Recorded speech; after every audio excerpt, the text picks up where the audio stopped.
Kisah Raden Wijaya, pendiri Majapahit yang dikejar pasukan Jayakatwang. Diceritakan, Raden Wijaya adalah pendiri sekaligus raja pertama kerajaan Majapahit dengan gelar Kertarajasa Jayawardhana 1293 sampai 1309 Masehi. Raden Wijaya adalah menantu Raja Singasari yang terakhir, yakni Kartanegara, perang di kerajaan Singasari. Nama asli dari Raden Wijaya adalah Sang Naraya Sang Rama Wijaya. Ayah Raden Wijaya adalah pangeran dari kerajaan Sunda Galuh yang bernama Rakyan Jayadharma, sedangkan ibundanya Dyah Lembutal adalah cucu Kenarok, pendiri kerajaan Singasari.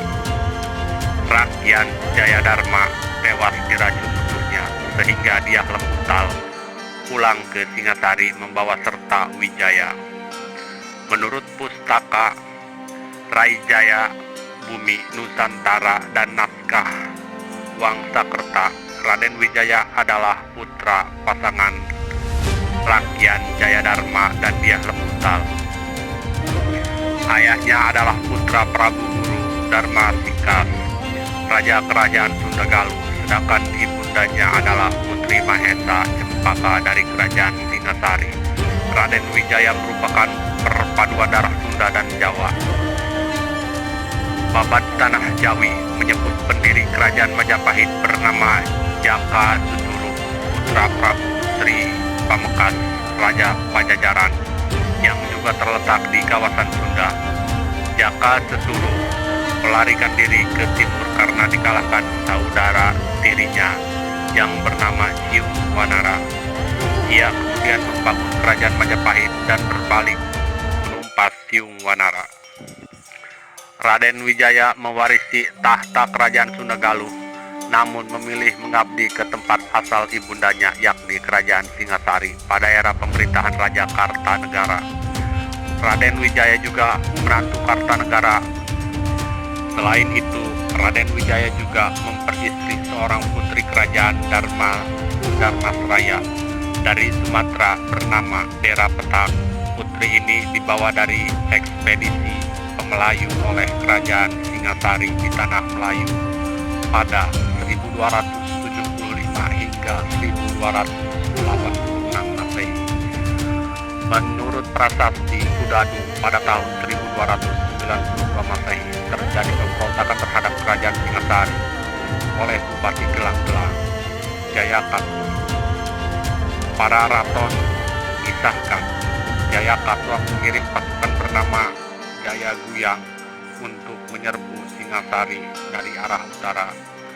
Raja Kartanegara yang mendengar rencana itu segera memerintahkan menantunya, yakni Raden Wijaya, untuk memimpin pasukan Singasari guna menangkal serangan pasukan Jayakatwang. Ternyata pergerakan Jarangkuyang hanya taktik Jayakatwang. Raden Wijaya berhasil mengalahkan pasukan Jarangkuyang, namun Jarangkuyang ternyata hanya pasukan kecil yang dikirim sebagai pengalihan agar pertahanan di ibu kota Singasari kokoh. Jayakatwang mengirimkan pasukan yang jauh lebih besar ke Singasari. Sementara itu, bagian besar kekuatan militer Singasari yang dipimpin Raden Wijaya belum kembali. Pasukan Jayakatwang berhasil menduduki istana, bahkan Raja Kartanegara terbunuh. Pasukan pimpinan Raden Wijaya tercerai-berai setelah mengetahui Singasari jatuh ke Kartanegara tewas bersama pengikut setia yang masih tersisa. Raden Wijaya melarikan diri ke dalam hutan rimba di sekitar aliran sungai Brantas. Ia membantu pengawalnya seperti Nambi, Kebo atau Mahesa, Anambrang, Lembu Sora, dan Dharma Putra seperti Rakuti, Rasemi, Ratanca, Raweden, dan lain-lain. Raden Wijaya melarikan diri hendak berlindung ke Terung di sebuah utara Singasari. Namun, karena terus dikejar-kejar pasukan Kedori, lalu ia memilih pergi ke arah timur. Dengan bantuan kepala desa Kudadu, ia berhasil menyeberangi Selat Madura untuk bertemu Arya Wiraraja, penguasa Sumener atau nama lama Sumenep. Bersama Arya Wiraraja, Raden Wijaya merencanakan siasat untuk merebut kembali tahta dari tangan Jayakatwang. Wijaya berjanji, jika ia berhasil mengalahkan Jayakatwang, maka daerah kekuasaannya akan dibagi dua untuk dirinya dan Wiraraja.